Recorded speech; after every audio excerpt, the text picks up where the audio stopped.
Bonjour à tous et bienvenue sur Info Live TV, voici les titres de l'actualité.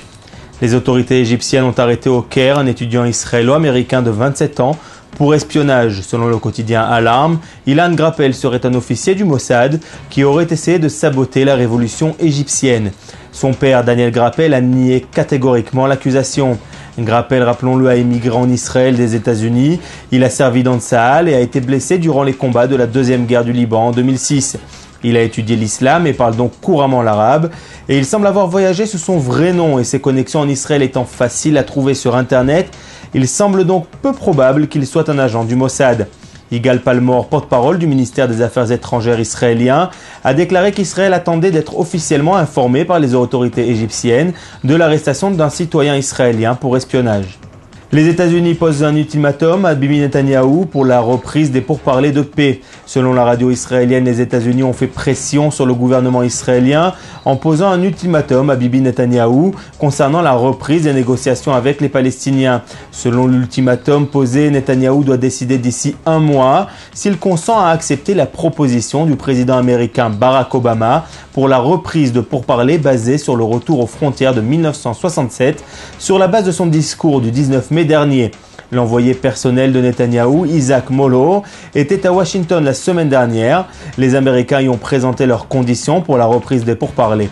Le plan d'Obama veut relancer les négociations sur les frontières de la ligne verte de 1967 avec des échanges de terres mutuellement acceptés. Il reporte les questions comme Jérusalem et le retour des réfugiés à plus tard.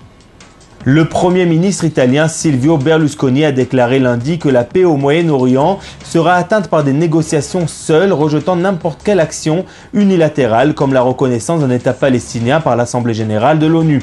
Lors d'une conférence de presse commune avec le Premier ministre israélien Benjamin Netanyahou, en déplacement en Italie actuellement, Berlusconi a déclaré qu'il ne croyait pas qu'une décision unilatérale prise par les Palestiniens ou les Israéliens pourrait amener la paix dans la région. La paix ne sera possible qu'avec des négociations, a-t-il dit, et l'Italie est un des amis européens les plus proches d'Israël. Le mois dernier, Berlusconi a dit que son pays ne reconnaîtrait un gouvernement palestinien d'unité nationale que s'il renonçait au terrorisme et reconnaissait l'existence de l'État d'Israël. Le Premier ministre Berlusconi a proposé que les prochaines négociations de paix se déroulent sur le territoire italien.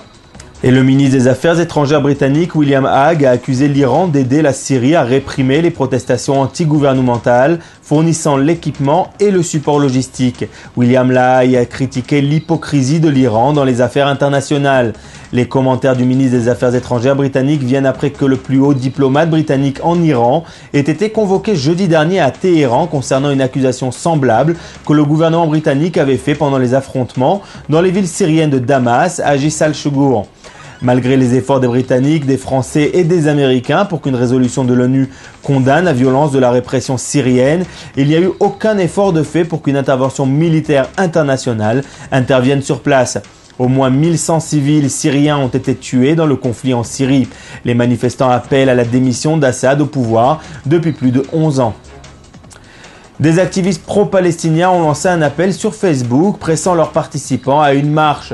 La marche du retour, ont-ils dit, qui coïnciderait avec l'arrivée de la deuxième flottille à Gaza planifiée pour fin juin.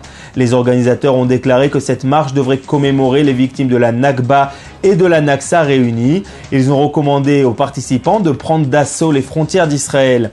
Abd al-Latif Daba, un des organisateurs de la marche, a annoncé que celle-ci réunirait plus de participants que celle organisée précédemment. Il a aussi déclaré que l'organisation de cet événement était beaucoup plus complexe car il devait être parfaitement synchronisé avec l'arrivée de la prochaine flottille à Gaza.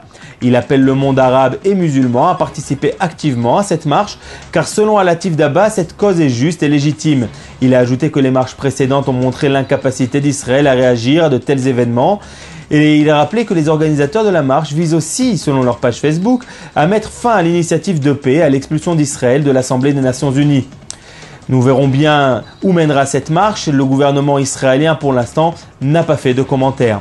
Merci d'avoir suivi cette édition. Nous nous retrouvons demain, même endroit, même heure.